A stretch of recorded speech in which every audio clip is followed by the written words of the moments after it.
Ladies and gentlemen, may we have your attention, please? We ask that you familiarize yourselves with the nearest mark exits as a cautionary procedure prior to our commencement ceremony today. In the event of an actual emergency, please remain calm, and public safety and security officials will direct you to specific locations where detailed instructions will be provided for you as needed. Thank you for your cooperation.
Good morning.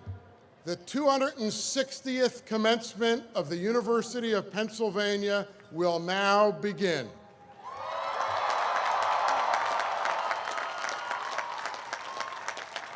Oh, say, can you see by the dawn's early light what so proudly we hailed at the twilight's last gleaming, whose broad stripes and bright stars through the perilous fight o'er the ramparts we watched were so gallantly streaming, and the rocket's red glare, the bombs bursting in air, gave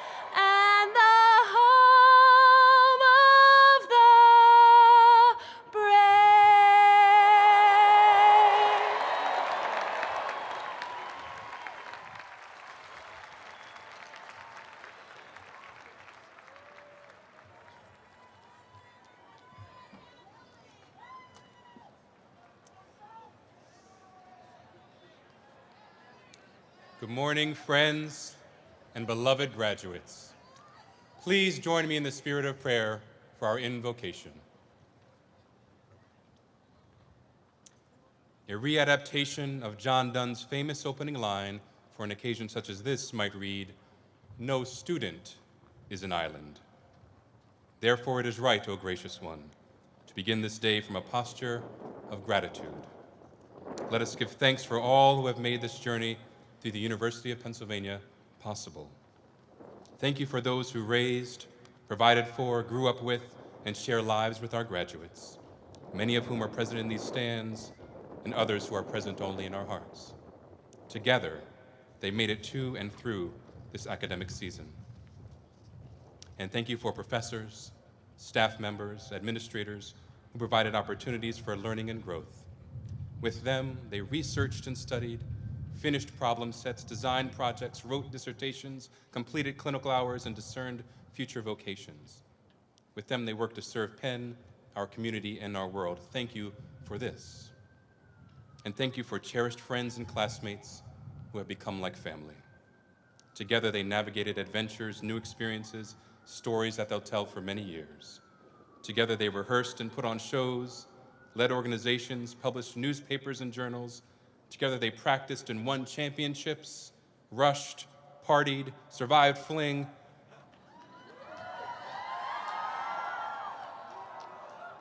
And now they sit together at graduation. Indeed, no student is an island. No one makes it to or through college or graduate school on their own. And that is not simply truth. It is a gift and a blessing. And for that this morning, we give thanks. Bless these students and all who surround them, and bless this 260th commencement of the University of Pennsylvania. Amen. Please be seated.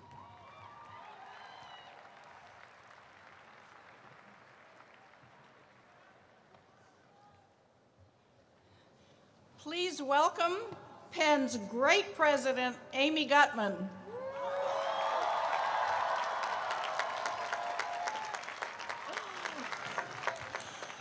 Welcome to the 260th commencement of the University of Pennsylvania.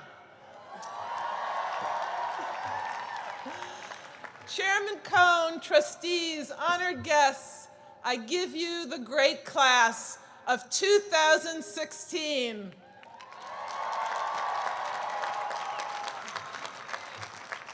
Graduates, during your time at Penn, you have learned so much and you have grown so much. Not only that, you've been able to capture it all on Instagram to share with your friends. And what an education that has been. Just think of what you've gained. You have friends who can't eat a bite of food without sending a picture to you for your approval. Plus, you have friends who believe that the greatest single invention in human history is the hashtag. Hashtag not.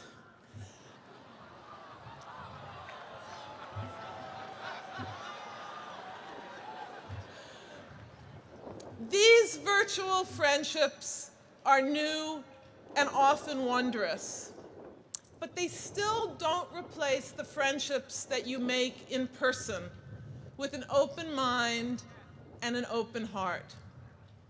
Many years ago, at the height of the Vietnam War, I met a fellow graduate student who seemed profoundly different from me.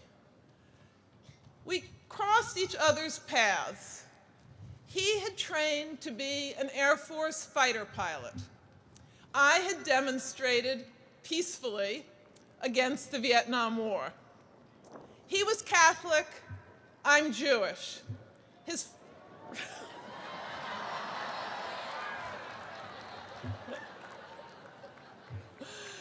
father was a lawyer, and his family was solidly middle class. My mother and I lived on Social Security survivors' benefits and her secretary's income. She was a great secretary, too. And I'm the first in my family to graduate from college. Yes. To many at that time, these differences seemed absolutely impossible to bridge. Religion and class, and he came from the South and I from the North, yet despite these differences, we soon were friends. And today, all these years later, no achievement and no pleasure in my life rivals that unlikely yet lifelong friendship with my husband, Michael Doyle.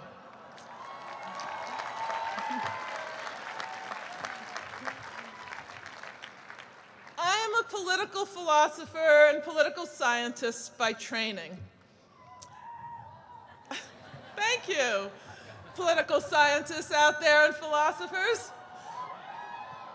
We're in the midst of a national election that's so vicious that it's been described by some as the Game of Thrones.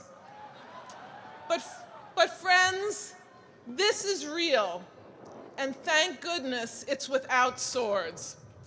So why talk about friendship at a time like this? Because in times of stress and conflict, the gifts of friendship matter most of all, in our own lives and the life of our society. Friendships, think about it, they're unique in human relations. They come into being without formal structures or explicit rules. Family, marriage, work and employment, these relationships are defined in part by legal rights and obligations. But friendships are unbounded. They have no restrictions, no formal qualifications, and no limits. They can spring up in the most unlooked for places and cross the most unlikely boundaries. And when they do, they lead in surprising directions, and they achieve unlooked for results. When movie star Marilyn Monroe was studying voice, her singing coach advised her to buy a recording of a little-known jazz vocalist and listen to the album 100 times. Marilyn did, and she gained a profound appreciation for the singer's artistry.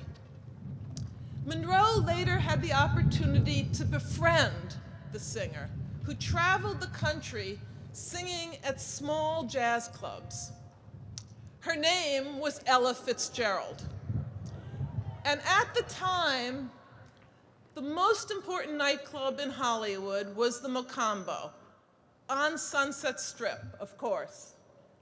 Its audience was sprinkled with movie stars, and its entertainment featured all the great singers of the day. But it refused to feature Ella Fitzgerald because she was not well known, but more to the point, because she was African American. So Marilyn Monroe, then one of the most sought-after stars in show business, called up the club's owner, and she made him an offer. If he would book Ella, she would reserve a front row table every night of Ella's performance. The owner, no fool, agreed. And years later, Ella would recall, Marilyn was there, front table, every night. The press went overboard, and after that, I never had to play a small jazz club again. Friendships open hearts, and friendships change minds, not only for each other, but for all of us. Like Ella and Marilyn, friends who cross divides advance the well-being of our society. We are at our best when we embrace these special friendships that cross religions, races, all kinds of identities and ideologies. And as it so happens, these are the very kinds of friendships you have been able to forge in your years at Penn. They surround you right now. So, to appreciate how important they are and to really savor this moment, listen up, we are going to take a quick selfie break. This is for real. Graduates, grab your phone, grab a friend, pull them in, and capture this moment of friendship forever. Come on.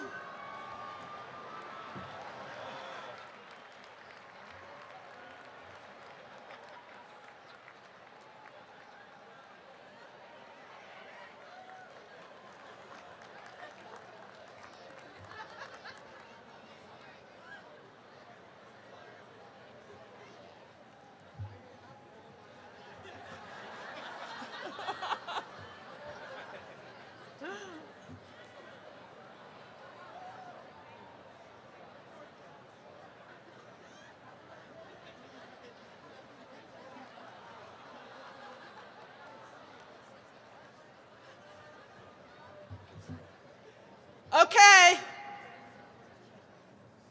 I would give you my hashtag, but I don't have it. Terrific. Someday you will thank me for that. These friendships we cherish across divides are at the heart of the Penn ethos. From your countless student clubs, your community outreach, your studies abroad, and from the world that coursed with you every day on Locust Walk, you have generated passionate intercultural connections and friendships. That is the meaning of the image you just snapped. It will become, in the years ahead, more important than ever, and not just for you, but for all of us, all of society. Never in your lifetimes have the walls that threaten to divide us seemed higher. Mutual respect across divides has become scarce, understanding rare, personal viciousness rife. Those who think differently aren't treated merely as adversaries, they're treated as enemies. But as you know so well, from your experience here, it need not and it should not be that way.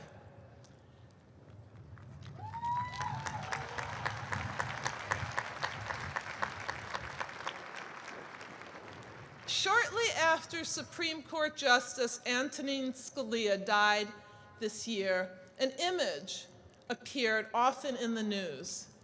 It was a photograph of Justice Scalia riding atop an elephant in India, smiling and waving. Behind him, on the very same elephant, was Supreme Court Justice Ruth Bader Ginsburg, also smiling and waving. But how could this be?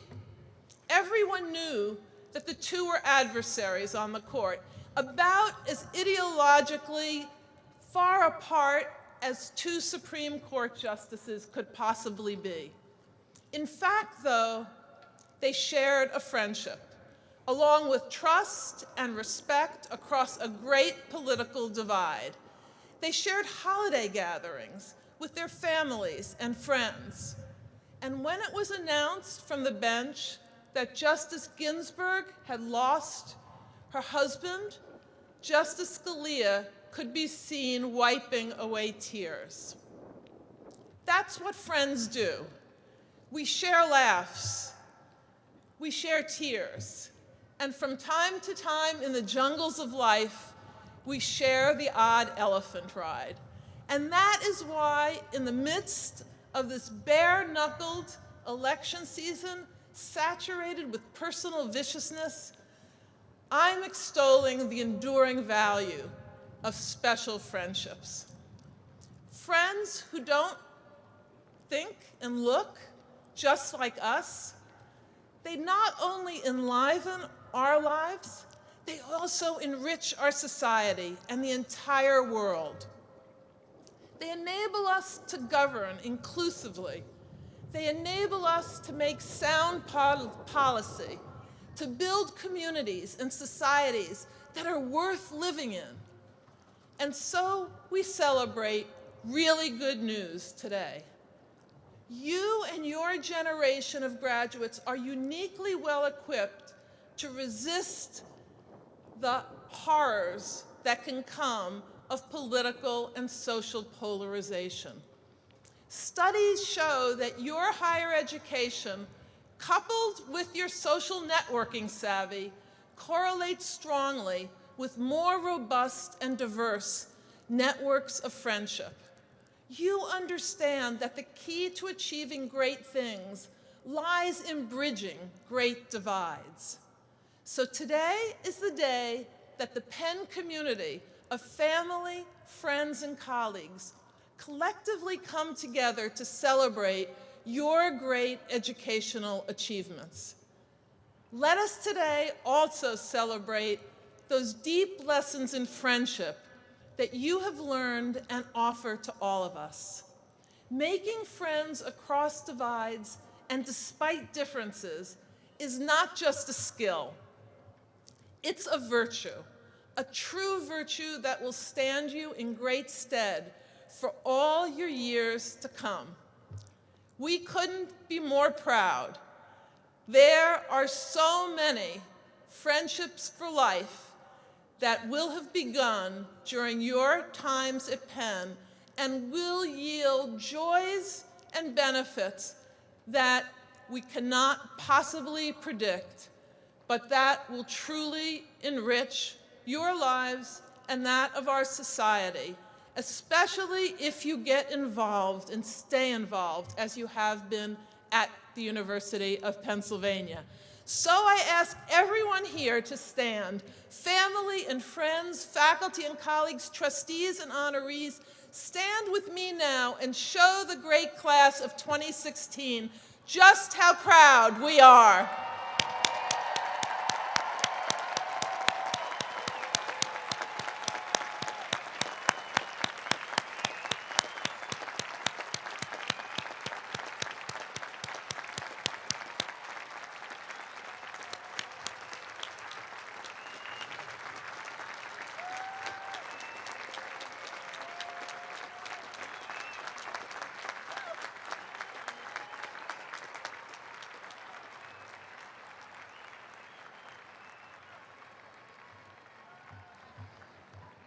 As Provost, I have the great pleasure to acknowledge the many awards and distinctions accorded our students this year.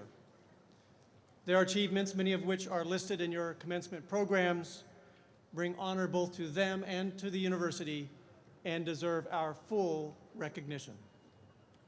I urge your special attention to those members of the faculty who have been honored for their teaching. The 8 recipients of the Lindback Teaching Awards, the 4 recipients of the Provost's Awards, and those faculty who have been accorded teaching awards from their schools and departments. I would also like to recognize those members of the faculty who have stepped down after many years of distinguished service. These dedicated scholars have devoted their careers to the acquisition of knowledge and have shared their wisdom and insights with their students, inspiring them in their own intellectual pursuits. Faculty members who have retired after a lifetime of scholarship and teaching exemplify the high ideals to which all of us in the Academy aspire. Several members of the class of 2016 have distinguished themselves in their academic studies and in their service to the university. I will first name those receiving senior class awards and leadership awards, and then acknowledge those receiving academic honors. Please stand when I announce your name and remain standing until I have completed the list. I ask the audience to please hold your applause until all of the award recipients have been announced. Those receiving senior class awards are Renata O'Donnell, the Althea K. Hottle Shield Award; Julie Bitar, the Gaylord P. Harnwell Flag Award;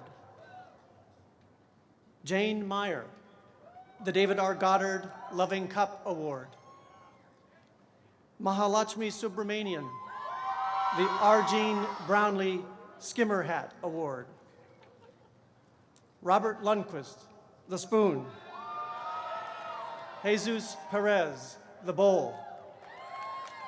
Chad Payne, the cane. Sebastian Negron Richard, the spade. The winners of the President's Engagement Prize are Vaishak Kumar, Melanie Mariano, and Kriya Patel. The winners of the President's Innovation Prize are William Duckworth, Aaron Goldstein, Alfredo Muniz, and Sharde Oba.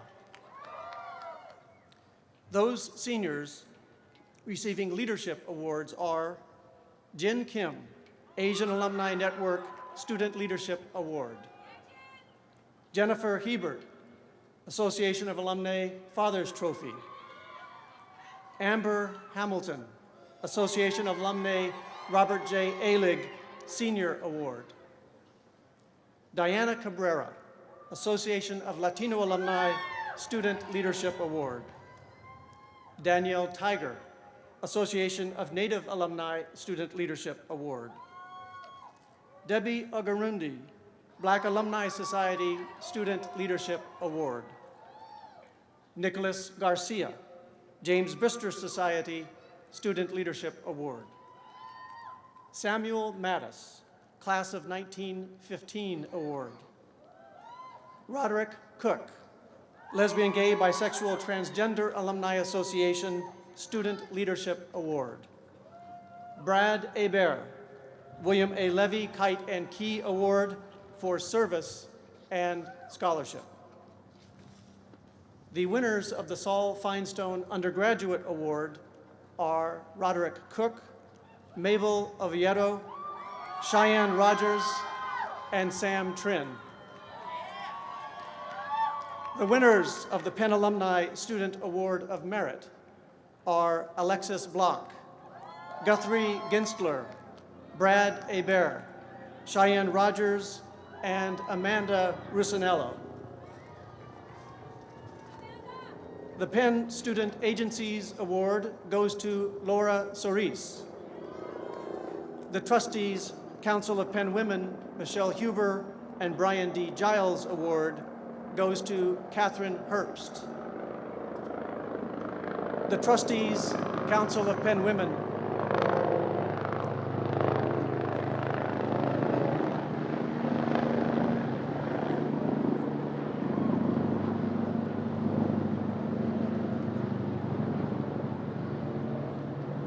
we want to be certain you can hear the Trustees Council of Penn Women Student Leadership Award winner, Megan Yan. The James Howard Weiss Memorial Award goes to David Lai.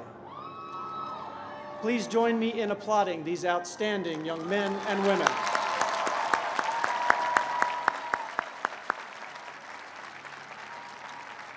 You may sit down. Now I would like to acknowledge those who have been elected to the Principal Undergraduate and Graduate Honor Societies. Please stand as I name each society. Phi Beta Kappa, Matthew Cryer Honor Society. Omicron Kappa Upsilon, Eta Kappa Nu, Tau Beta Pi, Alpha Omega Alpha, Gold Humanism Honor Society, Sigma Theta Tau, Phi Zeta, and Beta Gamma Sigma. Will all those students who are the recipients of various prizes and awards granted by their schools and departments, and those who by their academic accomplishments have earned scholarships for advanced study, please also rise. I ask the audience to please join me in applauding these talented young men and women.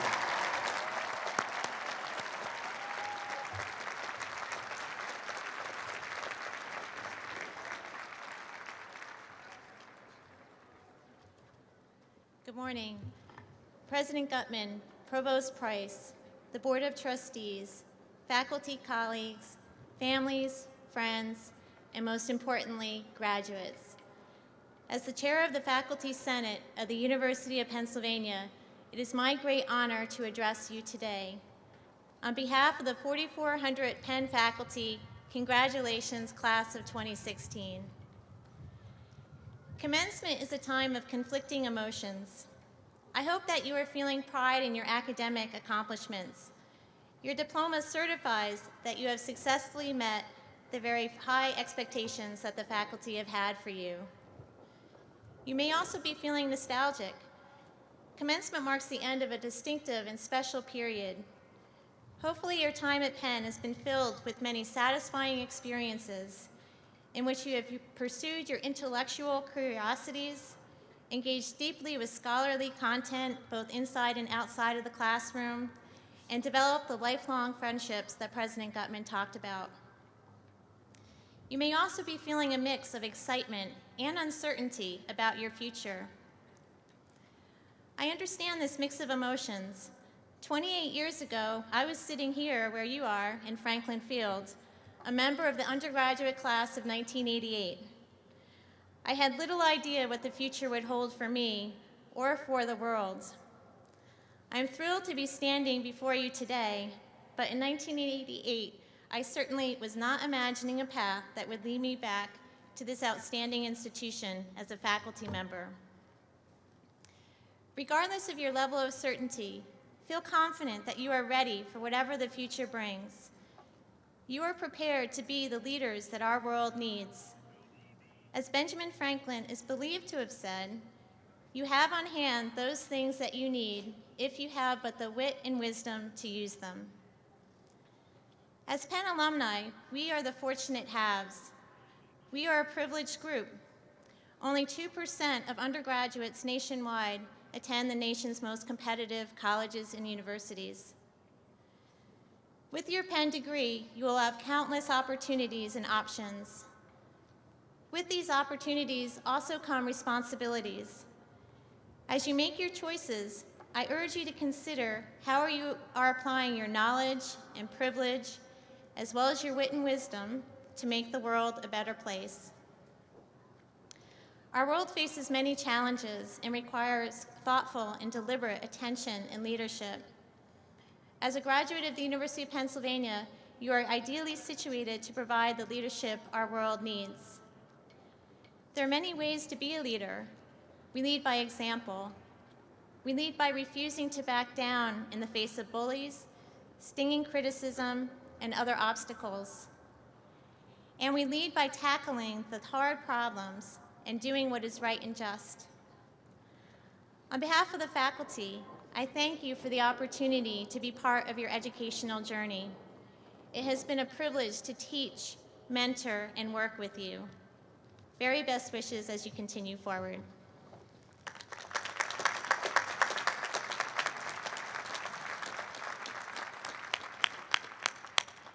The honorary degrees will now be conferred. This is a Penn tradition that dates back to the 1750s.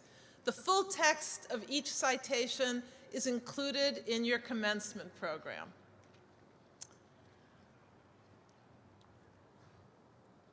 Hawa Abdi.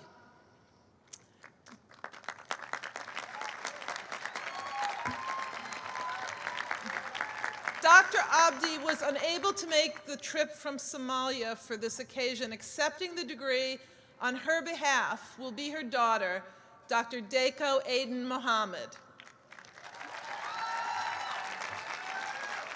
As Somalia's first female gynecologist, Hawa Abdi opened a one-room clinic offering free obstetric services to rural women. Over 90,000 people displaced by war and drought sought refuge on her land, mostly women, children, and the elderly.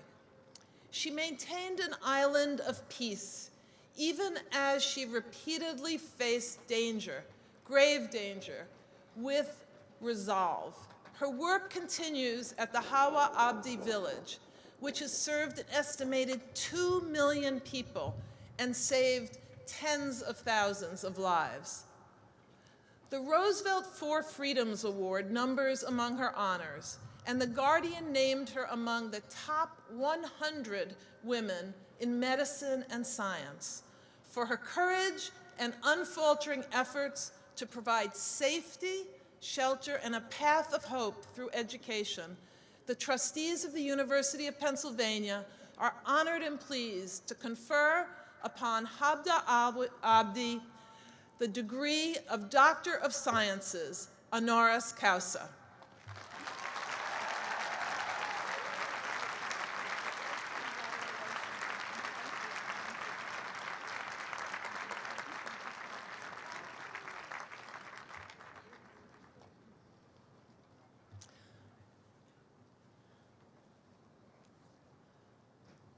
Elizabeth E. Bailey.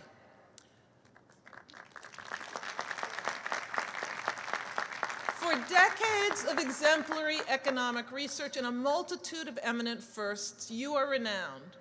The first woman to receive a doctorate in economics from Princeton. You are also the first woman to lead a department at Bell Laboratories.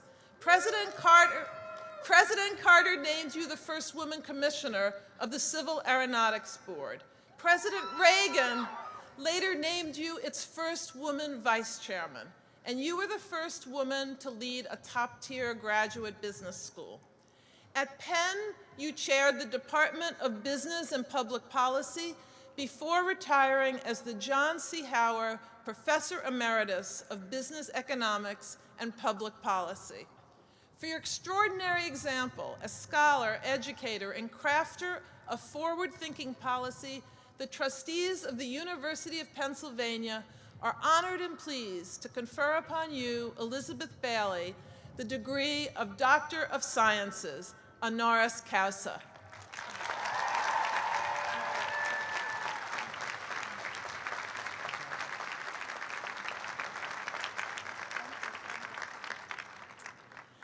David Brooks. A celebrated journalist and author, you provide essential context for the most challenging issues of our time. You began as a Chicago police reporter for the City News Bureau wire service. During your tenure at the Wall Street Journal, you reported on international affairs from your post in Brussels. Today, your distinctive New York Times op-eds are the most viewed articles in that paper, widely read and admired by liberals and conservatives alike for your insightful exploration of the human condition and its relationship to the character of both individuals and their politics. You regularly appear on numerous news programs, and you served as senior editor of the Weekly Standard and contributing editor for The Atlantic and Newsweek.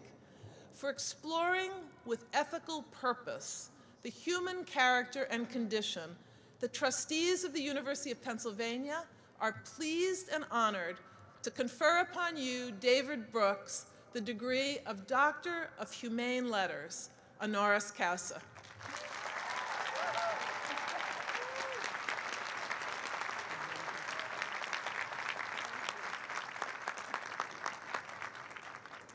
Renee Fleming.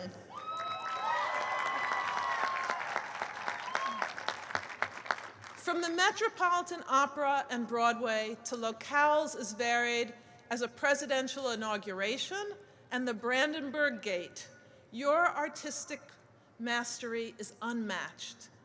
With an internationally renowned and Grammy award-winning repertoire spanning classical, jazz, indie rock, and pop, you are equally at home interpreting American standards, the works of Rossini and Verdi, or covering the latest hits.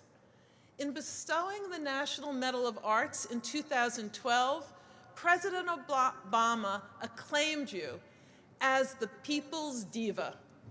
Your myriad honors include the New York Public Library naming you a Library Lion for promoting literacy, honorary membership in the Royal Academy of Music, and the Fulbright Lifetime Achievement Award.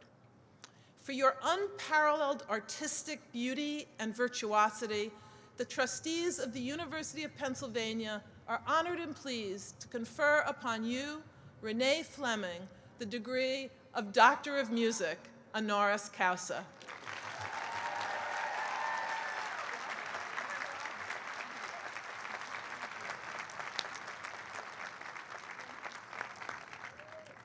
Sylvester James Gates, Jr.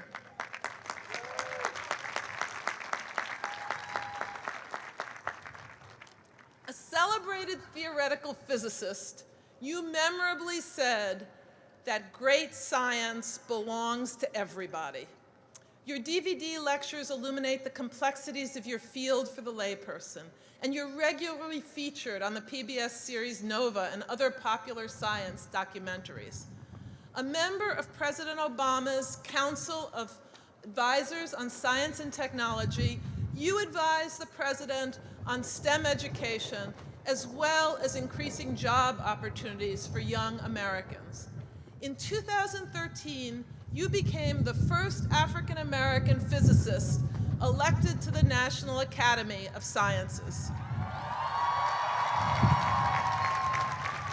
President Obama has also awarded you the Medal of Science, our nation's highest honor for scientists.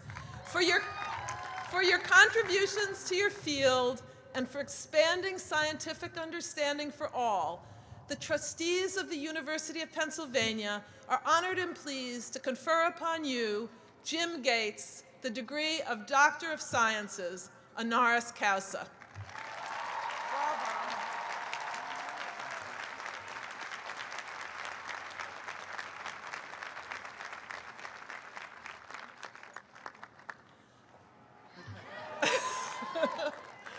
Asma Jahangir.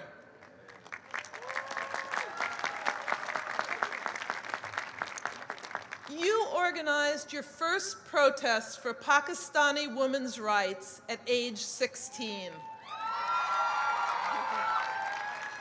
At great personal risk, you later demonstrated against your father's arrest for defying military rule. You have long led Pakistan's human rights movement in court and in public protest, campaigning against discriminatory laws and abhorrent practices. You founded Pakistan's first legal aid center and women's shelter, and its first law firm established by women. A founding member of the Human Rights Commission of Pakistan, you were also the first woman president of the Supreme Court Bar Association of Pakistan.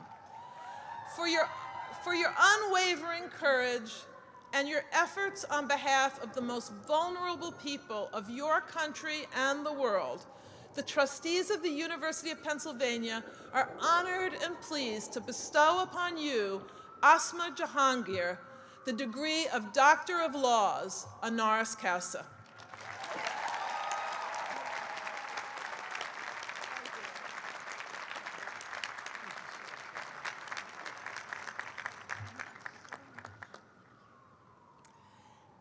Eric R. Kandel.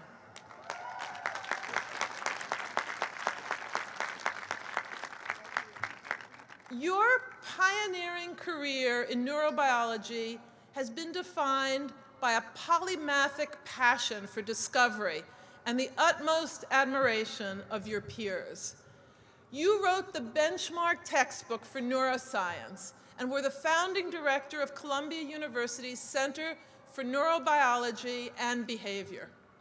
Your 2006 book, In Search of Memory, The Emergence of a New Science of Mind, won the National Academy of Science Award for Best Book in Science and Technology. Winner of the 2000 Nobel Prize in Medicine,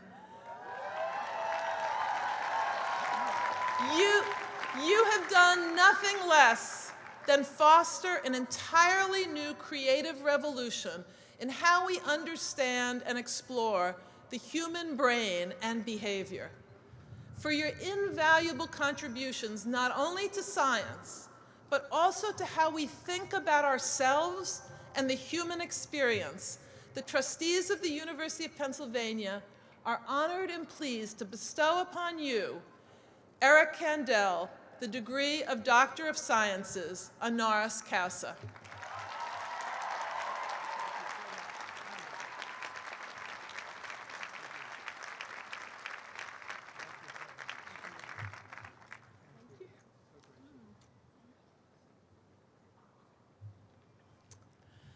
Lin-Manuel Miranda.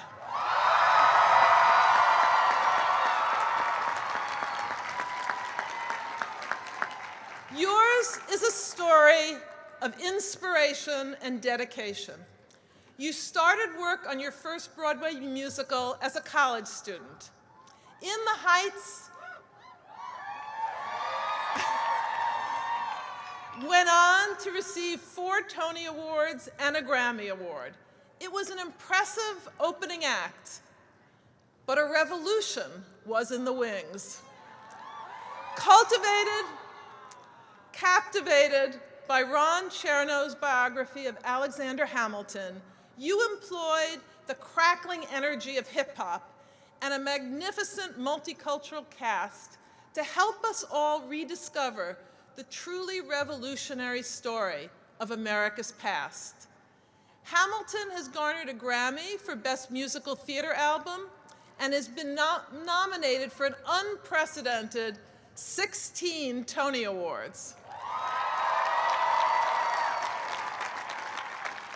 Most recently, the play was awarded the Pulitzer Prize in Drama for 2016. In 2015, in recognition of the revolution that you are fomenting in American musical theater, you received a MacArthur Foundation Genius Award for brilliantly offering us the joy, the true joy, the deep joy of imagining more expansive possibilities for American life. The trustees of the University of Pennsylvania are honored and pleased to confer upon you, Lin-Manuel Miranda, the degree of Doctor of Arts, honoris causa. Welcome to the doctorate.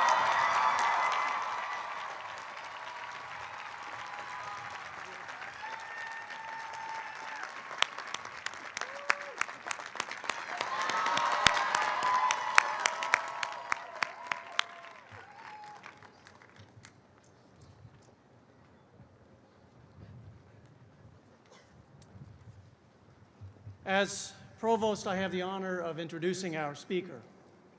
Now, unlike him, I don't rhyme a lot. But distinguished guests, like it or not, now's the time for me to take my shot.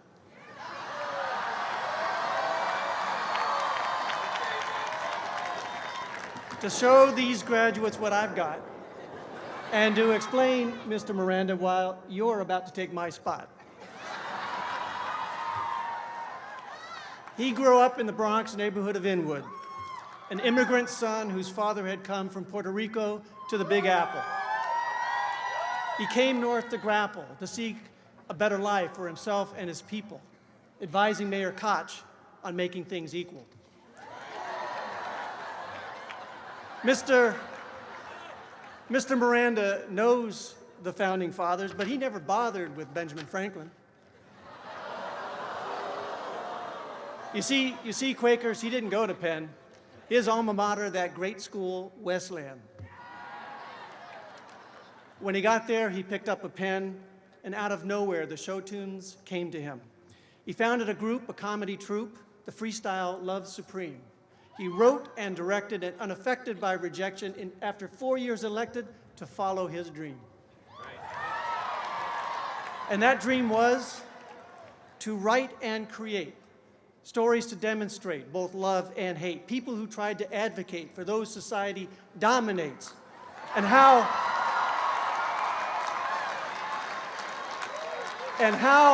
our fate can fluctuate, forcing us to recalibrate the people who make this country great.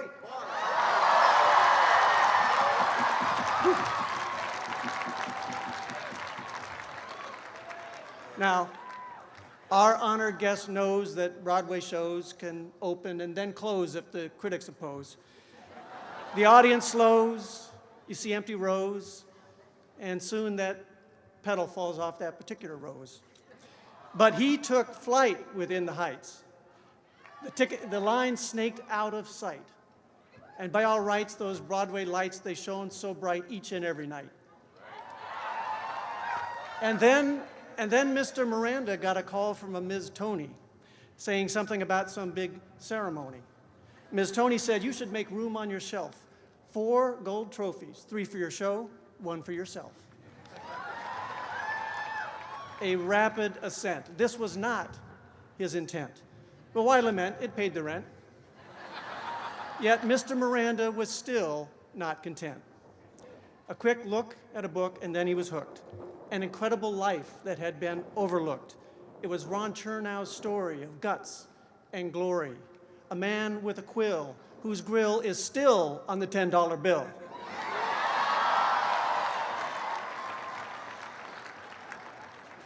This was a fatherless man from the lowest station who went from poverty to help found a nation. An immigrant, a striver, a man with drive, a founder's tale that had to be told in a way that appealed to both young and old. This was the hero of an American sort, a Caribbean import, a life that was cut short, a man who wrote and spoke and dueled by the gun, a man who went by Hamilton. Well, that show is still on the rise, let me emphasize, and allow me to publicize, hello, Mr. Pulitzer Prize.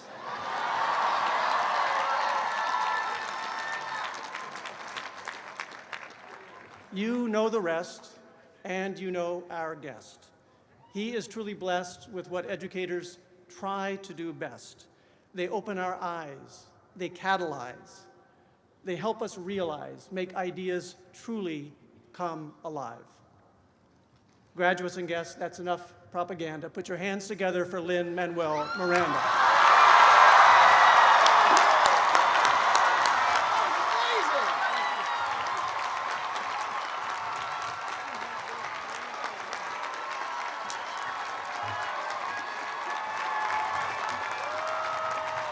Yeah.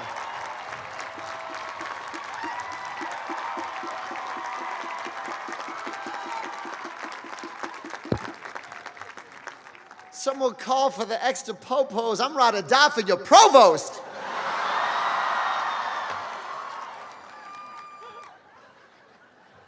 Bars, bars on bars on bars. Oh, God. Thank you, President Gutman, MC Provost, Board of Trustees, faculty, family, Mr. Vice President, undergrads from the 4 Penn schools of Hufflepuff, Slytherin, Ravenclaw, and Gryffindor, and dear, exhausted, exhilarated, terrified graduates of the class of 2016. I begin with an apology. I am the writer of Hamilton, an American musical. Every word in the show, and there are over 22,000 words in the show, were chosen and put in a really specific order by me. So I am painfully aware that neither Philly nor the great state of Pennsylvania is mentioned in Hamilton, with the exception of one couplet in the song Hurricane, where Hamilton sings, I wrote my way out of hell, I wrote my way to revolution, I was louder than the crack in the bell. That's it. One blink and you miss it Liberty Bell reference. I'm also painfully aware that this commencement address is being live streamed and disseminated all over the world instantly. In fact, painfully aware is pretty much my default state. Oh yeah, that's Lynn, he's painfully aware. So, with the eyes of the world and history on us all, I'd like to correct the record and point out that a few parts in Hamilton American, a musical, actually took place in Pennsylvania. The Battle of Monmouth, wherein General Charles Lee, in our show, est the bed and retreated against Washington's orders. According to Lafayette, this was the only time he ever heard George Washington curse out loud. That's right, the father of our country dropped his choicest profanity and F-bombs in Pennsylvania. The Constitutional Convention, wherein Alexander Hamilton spoke extemporaneously for 6 hours in what is surely the most untweetable freestyle of all time, happened right here in Philly. That's right. In fact, Alexander Hamilton lived at 79 South 3rd Street when he began his extramarital affair with Mariah Reynolds, creating the time-honored precedent of political sex scandals and mea culpas.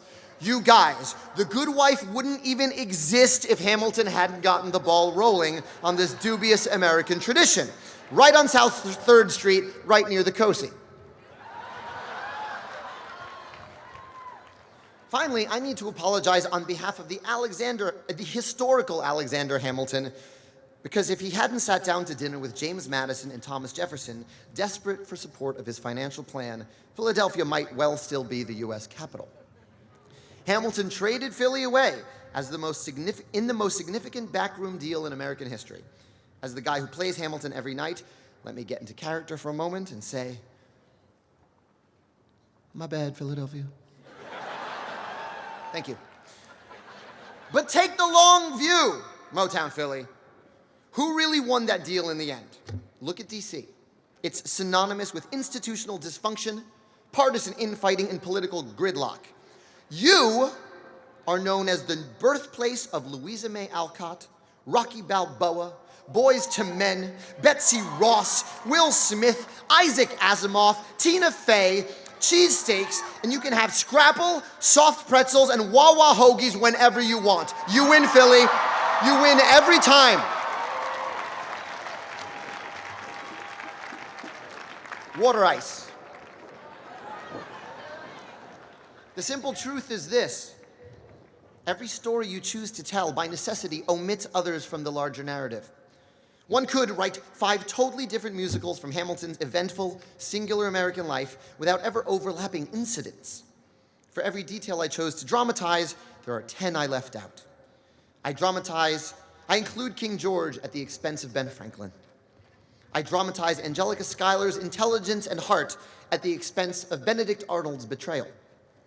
James Madison and Hamilton were friends and political allies, but their personal and political fallout occurs right on our act break during intermission. My goal is to give you as much of an evening as musical entertainment can provide and have you on your way at home slightly before Les Mis lets out next door. This act of choosing, the stories we tell versus the stories we leave out, will reverberate across the rest of your life. Don't believe me? Think about how you celebrated this senior week and contrast that with the version you shared with the parents and grandparents sitting behind you. Penn, don't front. You're a Playboy magazine ranked party school. You know you did things this week that you're never mentioning again. I know what you did this summer. I'm going to tell you a story from my 20s today, a story I've never told in public before. I'll tell you 2 stories, actually. It's my hope that it'll be of use to you as you stare down the quarter-life marker. I'm 20 years old, finishing my sophomore year at Wesleyan, and my girlfriend of 4.5 years is home from her semester abroad. I cannot wait to see her again. She is my first love. I dread seeing her again. I've grown into my life without her. In her absence, with time and angst to spare, I have developed the first draft of my first full-length musical, an 80-minute one-act called In the Heights. I've also developed a blinding pain in my right shoulder, which I can't seem to stop cracking. My girlfriend comes home. I am so happy to see her, even as my shoulder worsens. My mother takes me to a back specialist, ranked in New York Magazine, so you know she's good.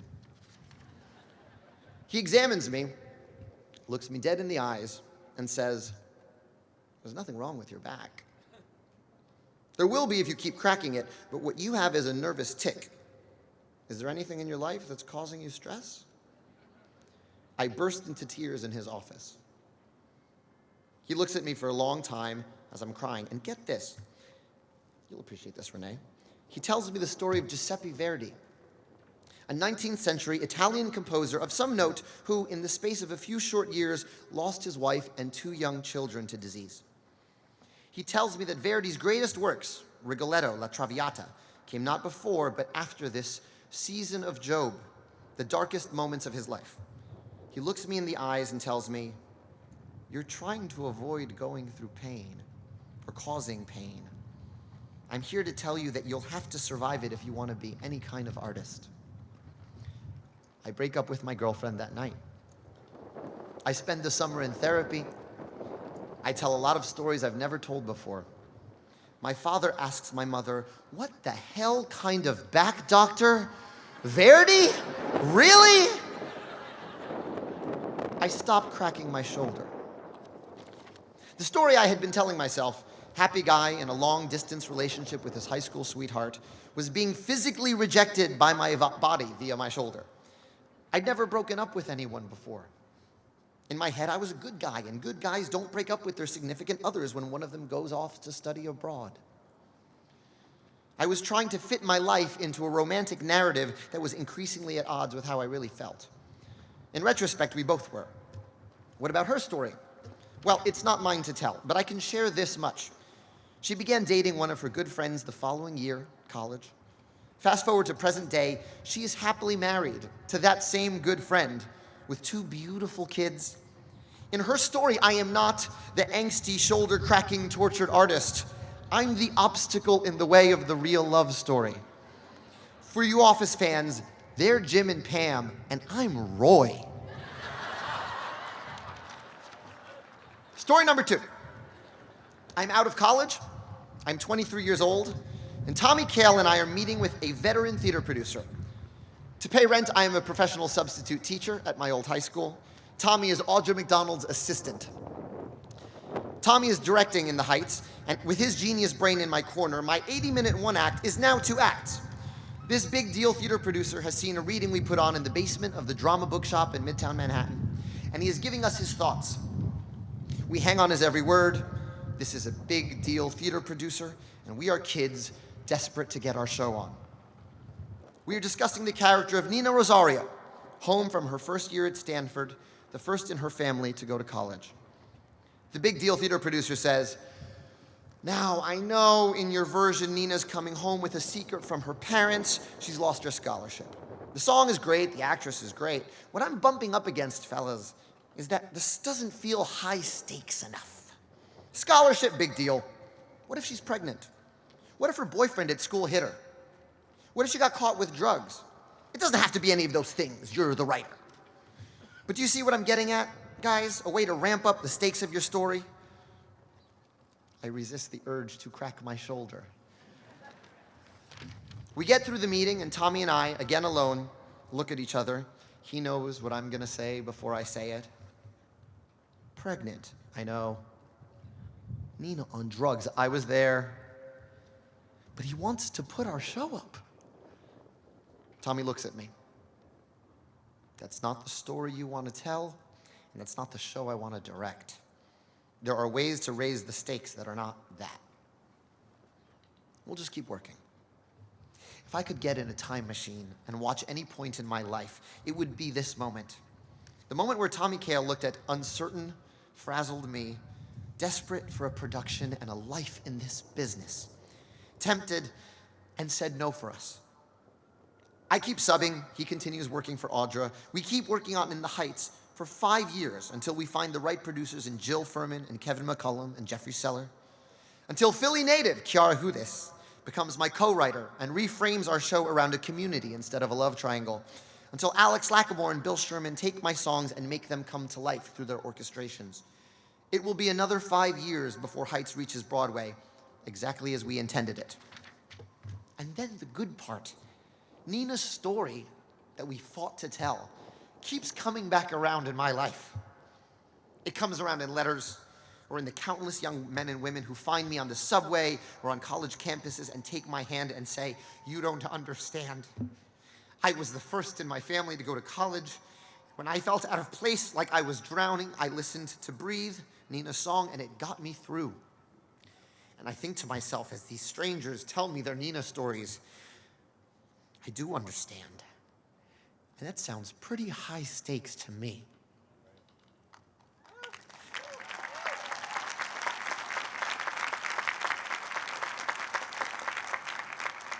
I know that many of you made miracles happen to get to this day. I know that parents and grandparents and aunts and uncles and family behind you made miracles happen to be here. I know because my family made miracles happen for me to be standing here talking to you, telling stories. Your stories are essential. Don't believe me. In a year when politicians traffic it in anti-immigrant rhetoric, there is also a Broadway musical reminding us that a broke, orphan immigrant from the West Indies built our financial system. A story that reminds us that since the beginning of the great unfinished symphony that is our American experiment, time and time again, immigrants get the job done.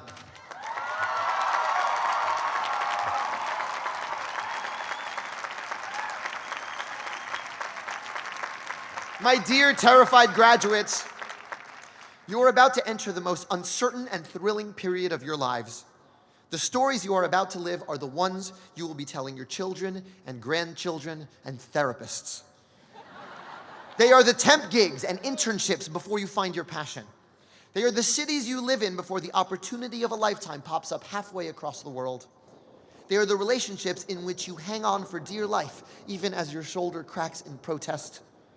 They are the times you say no to the good opportunities so you can say yes to the best opportunities. They are what Verdi survived to bring us La Traviata.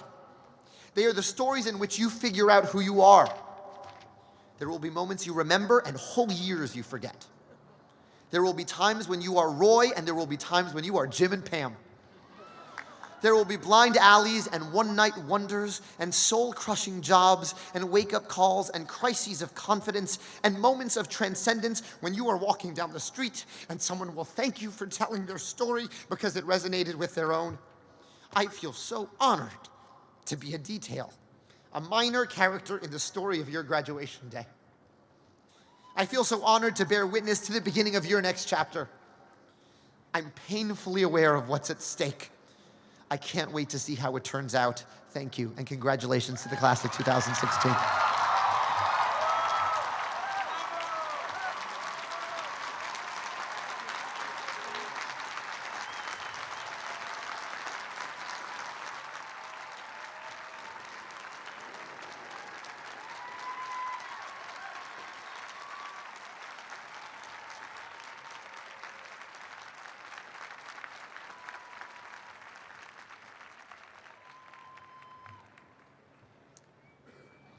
Graduates, your multidisciplinary achievements make you fitting heirs to our founder, Benjamin Franklin, and Franklin's University. Woo! Gotta go up. Nope. Leslie. Oh, You go. on behalf of the School of Arts and Sciences, I ask the candidates for the following degrees to rise as I call them. Master of Science in Applied Geosciences, Master of Applied Positive Psychology, Master of Chemical Sciences, Masters of Environmental Studies, Master of Liberal Arts, Master of Medical Physics, Master of Science in Organizational Dynamics, Master of Philosophy, Masters of Public Administration, Bachelor of Fine Arts, and last, but certainly not least, candidates for the Bachelor of Arts in the College of Arts and Sciences and College of Liberal and Professional Studies. They just have to go.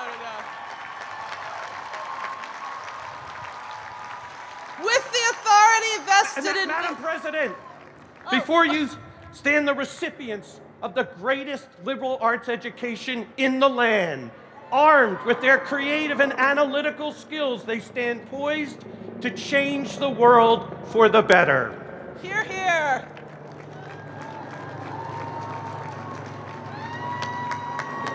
With the authority vested in me by the trustees, I confer upon you the degrees for which you have been recommended by your faculty, admitting you to all the rights, privileges, and responsibilities which pertain to those degrees, whereof you will receive the diploma of the University of Pennsylvania. Congratulations!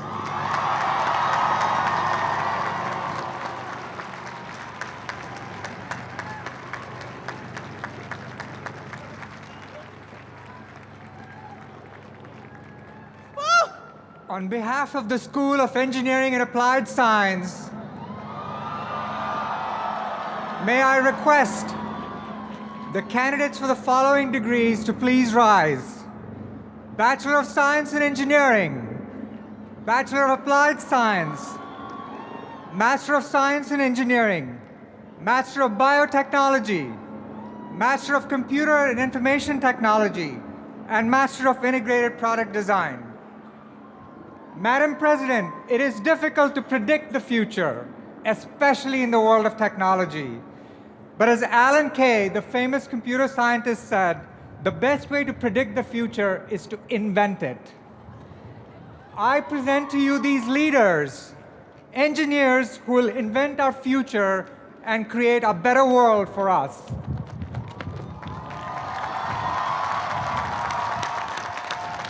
Graduates, engineers make things work. May your efforts better the means by which we live our lives. And with the authority vested in me by the trustees, I confer upon you the degrees for which you have been recommended by your faculty, admitting you to all the rights, responsibilities, and privileges that pertain to those degrees, whereof I confer upon you the degrees you will receive, the diploma of our university. Congratulations.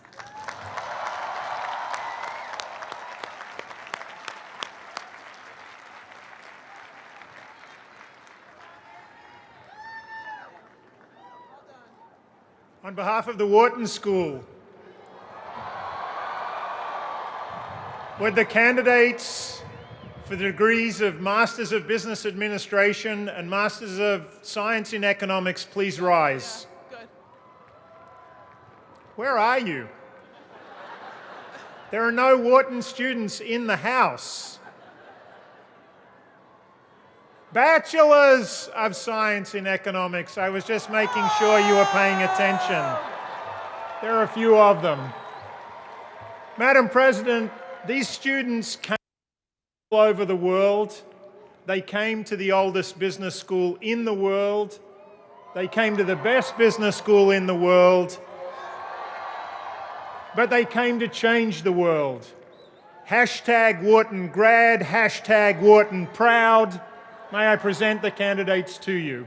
Hear, hear. Graduates, prosperity, peace, and plenty. May you help us achieve the first with great ethical compass so we all may also enjoy the other two. With the authority vested in me by the trustees, I confer upon you the degrees for which you have been recommended by your faculty, admitting you to all the rights, privileges, and responsibilities which pertain to those degrees, in testimony whereof you will receive the diploma of the University of Pennsylvania. Congratulations!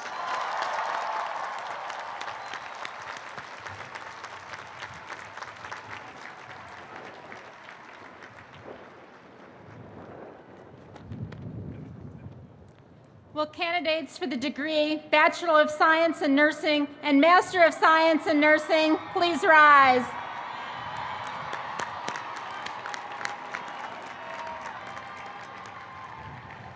President Gutmann, before you stand men and women who are ready to lead us to a healthier future by advancing science, by transforming policy and practice, and by engaging local and global communities to promote health. It's with great pride that I present to you these exceptional candidates from the #1 school of nursing in the world.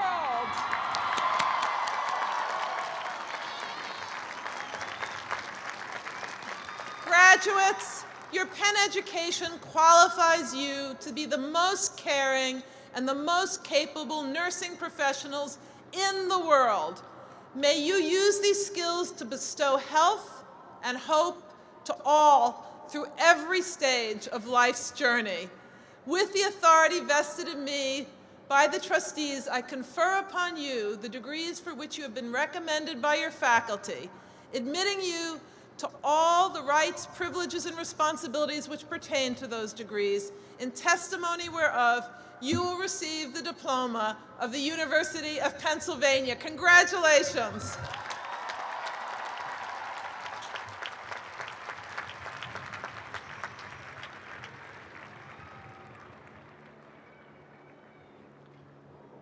I ask the candidates of the Ray and Ruth Perlman School of Medicine to please rise. for the degrees of the Doctor of Medicine, Master of Bioethics, Master of Public Health, Master of Science in Clinical Epidemiology, Master of Science in Medical Ethics, Master of Sciences in Translational Research, Master of Science in Health Policy Research. Madam President, our school was the first school of medicine in the United States, founded in 1765. It's the oldest, but still the best school of medicine in the United States. Our candidates combine science, humanity, and professionalism in the service of humanity. I am pleased to present the candidates of the Raymond and Ruth Perlman School of Medicine. Graduates, may your hands heal, your minds find new ways to cure and care, and your hearts forever bring compassion and kindness to bear.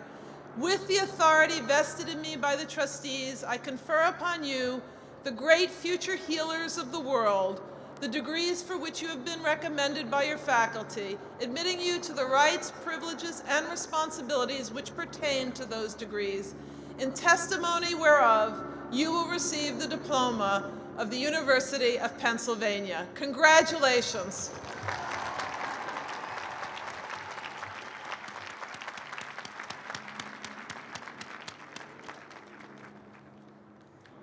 I ask the candidates from the School of Law to please rise for the degrees of Juris Doctor, Masters of Law, Master in Law, and Doctor of the Science in Law.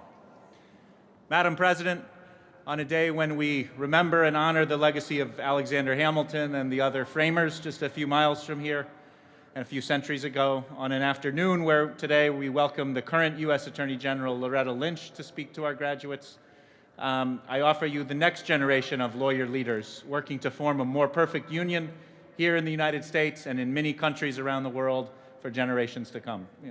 Thank you. Graduates, our university motto wisely proclaims that laws without morals are useless.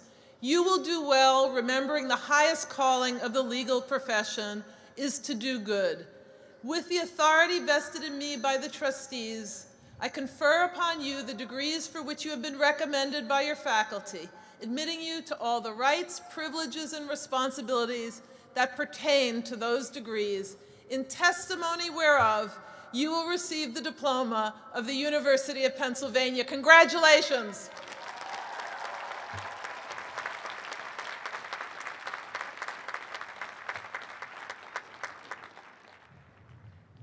Madam President, on behalf of our great School of Design, I ask the 286 candidates for the following 8 degrees to rise: Master of Architecture, Master of City Planning, Master of Environmental Building Design, Master of Fine Arts, Master of Science in Historic Preservation, Master of Landscape Architecture, Master of Science in Design, and Master of Urban Spatial Analytics. Madam President, I present them to you, amazing artists, planners, dreamers, innovators, designers, with a great sense of confidence and vision, with innovation in their hearts, ready to make a new world more just, more resilient, and better for all of us. Thank you, Dean Taylor.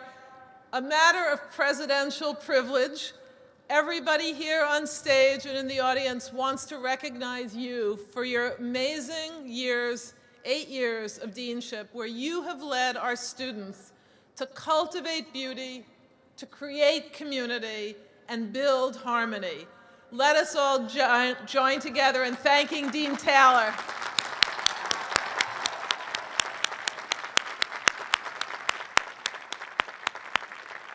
Graduates, may you always be inspired by the heritage of this beautiful campus and the lessons that you have learned and shared.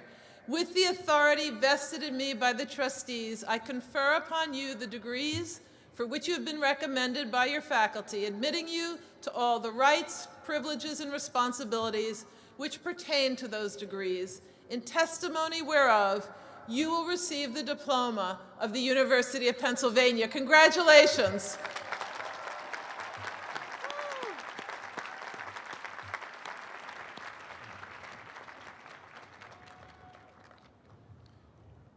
And now from the dental school, with the candidates for the degree of dental medicine, the candidates for the degree of Doctor of Science in Dentistry, and the candidates for the Master of Science in Neurobiology, please stand. Madam President, Madam President, this is a very caring, a very well-educated, a very clinically skillful group of students who have now graduated and going on to make a difference for their patients and for the dental profession generally. I present them to you. Graduates, may your Penn education and the Penn spirit of service enable you to bring smiles of health to patients around the world. With the authority vested in me by the trustees, I confer upon you the rights, privileges, and responsibilities recommended by your faculty and which pertain to those degrees, in testimony whereof you will receive the diploma of the University of Pennsylvania. Congratulations.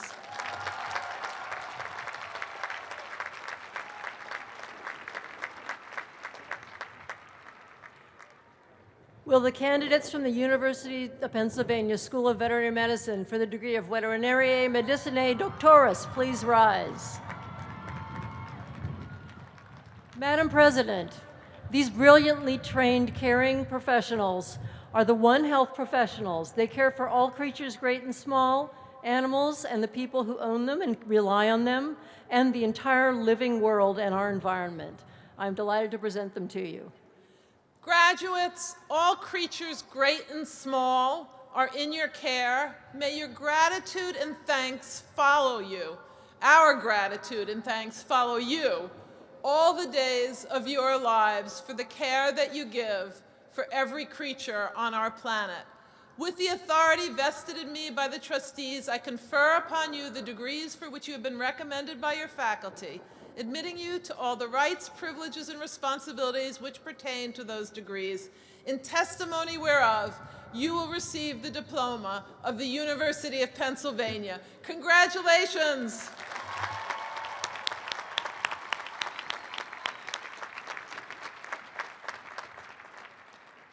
Will the candidates from the Graduate School of Education for the degrees of Master of Science in Education, Master of Philosophy of Education, and Doctor of Education please rise? Madam President, I am pleased to present the candidates from the Graduate School of Education. Our students work for the justice of our society every day with the most powerful weapon we have, educational opportunity for all. Hear, hear. And Dr. Miranda, when you get tired of Broadway, we'd love to have you back in the classroom. I'm pleased to present our candidates. Graduates, we know that through education all things are possible. By your work and your future careers, may the possibilities multiply for all people everywhere to pursue their dreams. With the authority vested in me by the trustees, I confer upon you the degrees for which you have been recommended by your faculty, admitting you to all the rights, privileges, and responsibilities which pertain to those degrees, in testimony whereof you will receive the diploma of the University of Pennsylvania. Congratulations.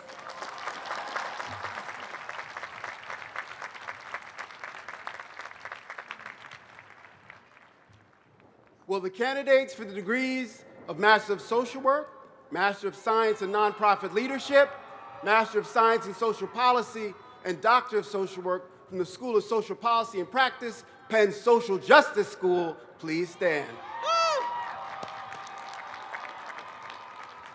Madam President, these students have committed their lives to translating abstract theory into concrete practice, big ideas into real action, all with the purpose of making this world a fairer and more just place. I suggest to you We need them more than ever. Dean Jackson, I couldn't agree more. Graduates, you know the measure of our greatness is neither in wealth nor arms, but in how we treat the most vulnerable among us. May justice light your path and equity await at the end of your journey.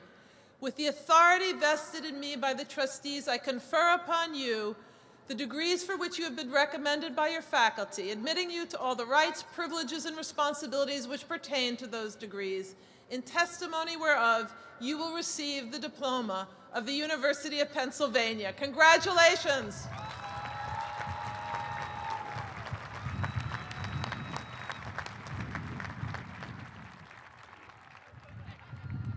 President Gutman, founded in 1959, the Annenberg School is ranked as the #1 teaching and research communication program in the nation. Our graduates go on to leadership positions in teaching, the study of, and the practice of communication and media around the globe. As you know, as a PhD-only graduate program, I have no Masters of Communication students to present to you today. In lieu of that, I would like our nearly 100 outstanding undergraduate communication majors who just received their Bachelor of Arts degrees from the School of Arts and Sciences, and our PhD and Masters of Arts students who will shortly receive their graduate degrees from the graduate faculties to please rise. And I'd ask you and the entire Penn community to congratulate these students for jobs well done. Congratulations to you all. Congratulations.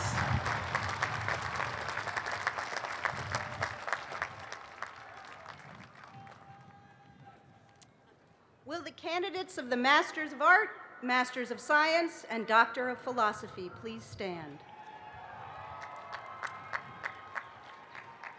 Madam President, on behalf of the Graduate Council of the Faculties, representing the graduate groups from across the University of Pennsylvania, I am honored to present to you these candidates whose academic endeavors will continue to push the boundaries of knowledge in all communities through their scholarship, teaching, and research. Thank you. Graduates, the road was long, the work was hard, but you have achieved the pinnacle of academic achievement. I applaud you for your extraordinary scholarship within your field of study, and with pleasure, I greet you as fellow doctors of philosophy.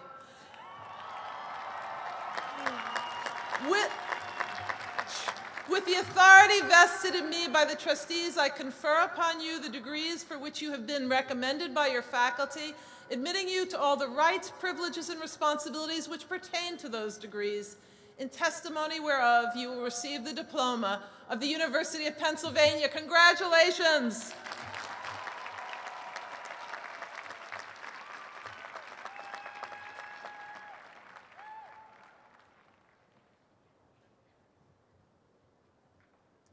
Graduates, you have all arrived. Would you please all stand so all of us who love and respect you can show our appreciation for what you have accomplished together and individually. Here's to you.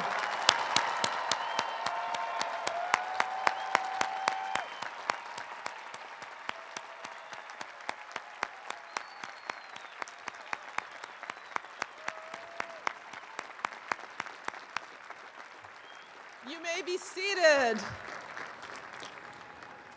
We have reached the close of our ceremonies, and in one respect, the most important part, the closing credits. Please join me in recognizing all those who with efforts and sacrifices made this day of celebration not only possible, but as great as it is. Graduates, join me in applauding the ultimate heroes, your parents and families. Whoa!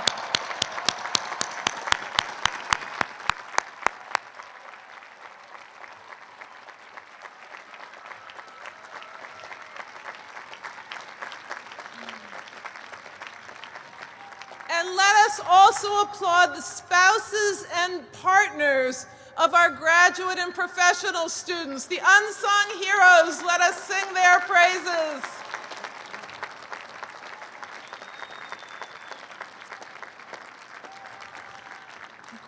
moments also remind us of the great people in our lives who are not with us today.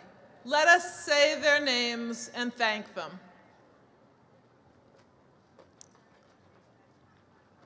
I also want to salute the remarkable men and women who help run this university with exceptional care and skill each and every day, 12 months a year, Penn's talented and dedicated staff who have done everything to make this possible. Thank you so very, very much. Woo.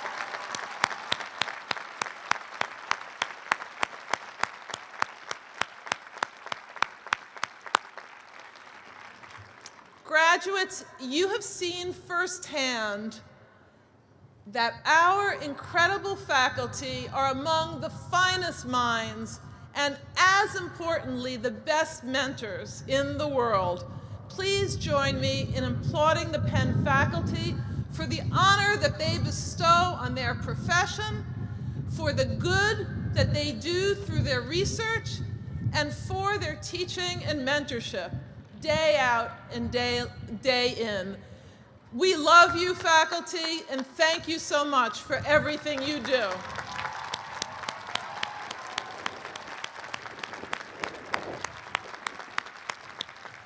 And finally, I'm privileged to officially welcome our honorary degree recipients and all the members of the class of 2016 into the amazing community of Penn alumni.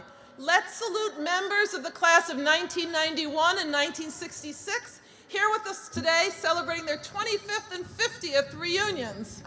Woo!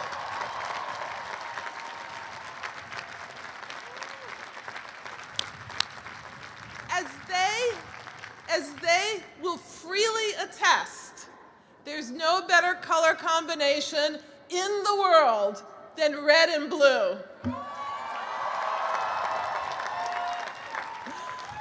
So this has been wonderful and memorable for us all. Please remain in place until the academic procession and the reunion classes have left the field. Exit through the southwest gate, which is to the left of Whiteman Hall. But right now, please rise for the dismissal offered by our university chaplain, Reverend Charles Howard. And after the dismissal, I ask everyone to join in the singing of the Red and Blue, to be led by the Penn Glee Club. They will lead us. Go Glee Club. They will lead us so our song can be heard from here all the way to that Liberty Bell and back. So please welcome Reverend Charles Howard.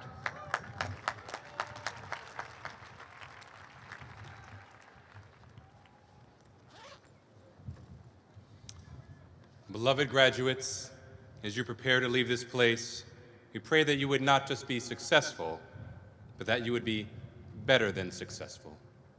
Be more than a success. Be joyful. Hold on to people and moments that warm your heart, that make you belly laugh, that make your cheeks hurt from smiling, that bring you happy tears. Be at peace, first with yourself, knowing that you're already awesome, you're already enough. Be at peace with others. Forgive, start over, let go. Be in love. Dare to allow someone into your heart. Take the risk and keep on risking. Be helpful. Use your gifts to bring about positive change in this world. Be thankful, be bold, be gentle with yourself. Be healthy, be free, be a blessing to the world, be a blessing to this country. Be like Alexander Hamilton, young, scrappy, and hungry. Be better than successful. You guys have already done that. Now go and get and hold on to the rest of those things. Congratulations, class 2016. Go in peace.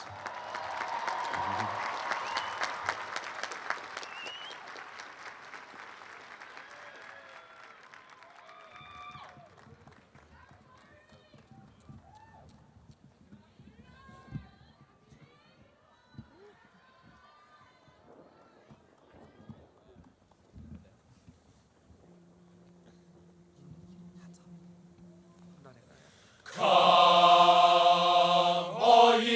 loyal classmates now in hall and campus through. Lift up your hearts and voices for the royal red and blue. Fair Harvard has her crimson, old Yale her colors too. But for dear Pennsylvania, we wear the red and blue. Hurrah, hurrah, Pennsylvania, hurrah for the red and the blue. Hurrah, hurrah, hurrah, hurrah, hurrah for the red and blue.